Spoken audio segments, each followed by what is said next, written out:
Mustafa I, son of Mehmed III, was the Sultan of the Ottoman Empire from 1617 to 1618 and from 1622 to 1623. Biography. He was born in the Manisa Palace, as the younger brother of Ahmed I.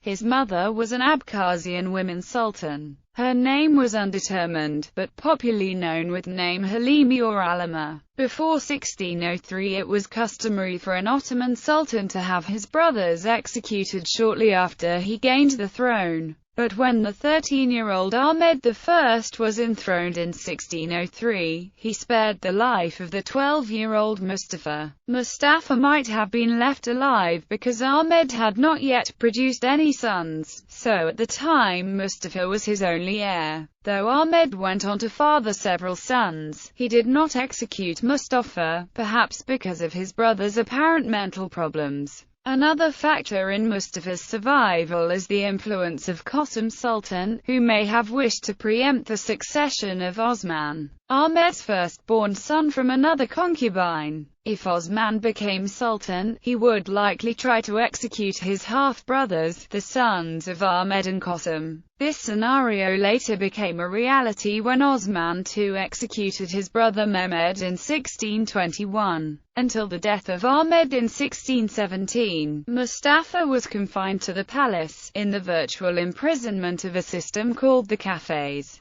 14 years in this condition may have further damaged his mental health and made him fearful of execution. First reign. Ahmed's death created a dilemma never before experienced by the Ottoman Empire. Multiple princes were now eligible for the Sultanate, and all of them lived in Topkapi Palace. A court faction headed by the Sihulailami Sad Effendi and Sofi Mehmed Pasha decided to enthrone Mustafa instead of Ahmed's son Osman. Sofi Mehmed argued that Osman was too young to be enthroned without causing adverse comment among the populace. The chief black eunuch Mustafa Aga objected, citing Mustafa's mental problems, but he was overruled. Mustafa's rise created a new succession principle of seniority that would last until the end of the empire. It was the first time an Ottoman sultan was succeeded by his brother instead of his son. It was hoped that regular social contact would improve Mustafa's mental health, but his behavior remained eccentric. He pulled off the turbans of his viziers and yanked their beards. Others observed him throwing coins to birds and fish. The Ottoman historian Ibrahim Pesevi wrote, "This situation was seen by all men of state and the people, and they understood that he was psychologically disturbed." Mustafa was never more than a tool of court cliques at the Topkapi Palace. In 1618, after a short rule, another palace faction deposed him in favor of his young nephew Osman II, and Mustafa was sent back to the cafes.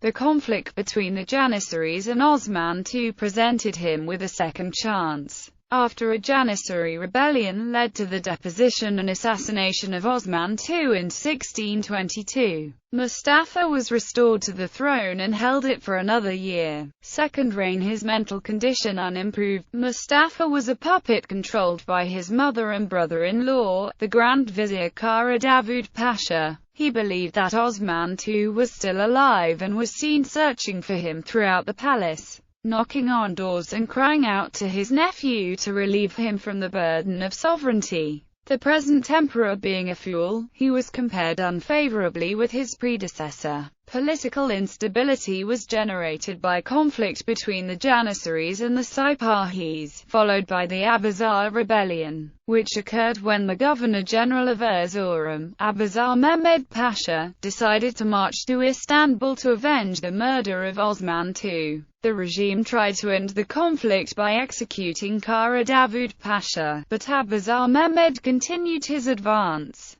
Clerics and the new Grand Vizier prevailed upon Mustafa's mother to allow the deposition of her son. She agreed, on condition that Mustafa's life would be spared. The 11-year-old Muradovi, son of Ahmed I and Qasim, was enthroned on September 10, 1623. Mustafa was sent back into palace confinement and died in 1639. He was buried in the courtyard of Hagia Sophia.